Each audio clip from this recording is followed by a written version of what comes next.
बच्चूभाऊ कडूंनी जे आंदोलन छेडलेलं आहे महाराष्ट्रामध्ये शेतकऱ्यासाठी लढणारा सध्या तरी एकमेव नेता बच्चू कडू भाऊ दिसत आहेत. तर त्यांच्या आंदोलनाला राष्ट्रवादी काँग्रेस शरदचंद्र पवार पक्षाच्या वतीनं मी आज जाहीर पाठिंबा अगोदरही दिलेला आहे तसा साहेबांनी, आणि आज मी या माध्यमातूनही देत आहे. पण शेतकऱ्यावर जी आज वेळ आलेली आहे, शेतकरी आत्महत्या करतायत, तर तुम्ही शेतकऱ्यांच्या गरजा लक्षात न घेता तुम्ही ज्या योजना आणताय त्या योजना कधीही शेतकऱ्यांनी मागितलेल्या नाहीत, आणि ज्या शेतकऱ्याच्या मागण्या आहेत तर त्या मागण्याला तुम्ही पाठिंबा न देता फक्त कागदावर किंवा तोंडी आश्वासन देऊन आता भागणार नाही.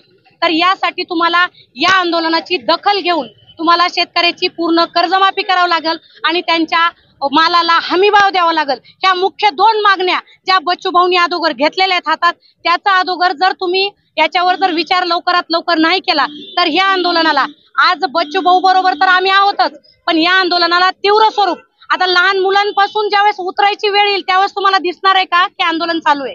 कारण तुम्हाला शेतकऱ्याचे मुलं आज बेरोजगार आहेत, आज आमच्यासाठी तुम्ही काही करत नाहीत. स्वतः मी शेतकरी आहे, मी शेतकऱ्याची मुलगी आहे, शेतकऱ्याची बायको आहे, तर मला आज जी म्हणजे कळकळ लागतीये. बच्चू भाऊ जे आमच्यासाठी 8-8, 7-7 दिवस त्यांनी उपोषण केलेलं आहे आणि बच्चू भाऊला कुणीही पाठिंबा दिला नाही असं झालेलं नाही. प्रत्येक पक्षाच्या नेत्यांनी प्रत्येक संघटनेनं पाठिंबा दिलेला आहे. आणि माझं एक म्हणणं आहे की जो माणूस शेतकऱ्यासाठी रस्त्यावर उतरतोय त्याला जर मंत्र्याचे लोक जर मारहाण करतायत, त्याच्यावर जर जीवघेणे हल्ले करतायत, तर तुम्ही लोकशाही जिवंत ठेवली का?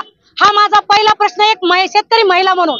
कारण तुम्ही आज जो यांच्यावर हल्ला केलेला आहे, छावा संघटनेवर जो हल्ला केलेला आहे, तो एकट्या छावा संघटनेच्या कार्यकर्त्यावर किंवा 4 दोघांवर झालेला नसताना तो प्रत्येक शेतकऱ्याच्या लेकरावर झालेला आहे, प्रत्येक बळीराजावर तो हल्ला केलेला आहे. तुम्ही त्यासाठी या आंदोलनाची दखल घेऊन तुम्ही लवकरात लवकर या गोष्टीचा विचार करून आमच्या मागण्या पूर्ण कराव्यात. एवढंच बोलते आणि थांबते. जय महाराष्ट्र. अश्विनी सिद्धराम यादव, संभाजी ब्रिगेड महिला आघाडी जिल्हा अध्यक्ष.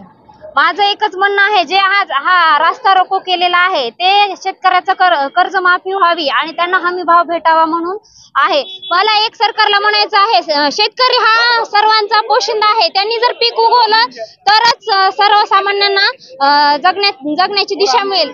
पण मला असं म्हणायचं की हे सरकार का शांत बसलेलं आहे, कशामुळे बसलेलं आहे? त्यांना हे फक्त चक्काजाम आंदोलनच पाहिजे का? आम्ही ह्याच्यापेक्षा तीव्र आंदोलन करू. जर शेतकऱ्यांची कर्जमाफी नाही झाली तर याच्यापेक्षा तीव्र आंदोलन करू. धन्यवाद.